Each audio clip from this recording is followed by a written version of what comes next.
Labdien! Stāvu un baudu skaisto ziemu, un tā pie sevis prātoju, ka teju jau būs iestāja eksāmeni uz 7. klasēm ģimnāzijās. Vai tavam bērnam arī ir sapnis iekļūt kādā no ģimnāzijām? Palīdz bērnam piepildīt sapni. Bet varbūt tavam bērnam vienkārši patīk matemātika, patīk risināt dažādus teksta uzdevumus, dažādus skaitļošanas uzdevumus. Tad šis te noteikti būs priekš jums.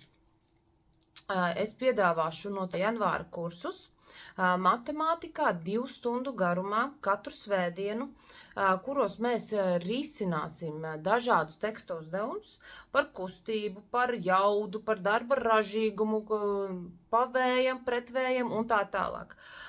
Došu skolēniem padomus, kā pareizāk, vieglāk, secīgi atrisināt šāda tipa uzdevumus. Kā arī risināsim kombinētos tekstu uzdevumus, kur arī punkts pa punktam kopā iesim ar katru bērnu cauri un mācīsimies tos atrisināt.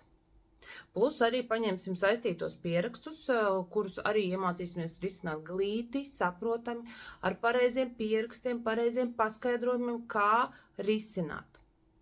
Plus bonusā došu skolēniem līdzi špikerīšus, kā risināt teksta uzdevumus ar formulām, ar schematiskajiem zīmējumiem, kā arī dažādus knifiņus, kā vieglāk atrisināt un saskaitļot dažādus algebriskus uzdevumus.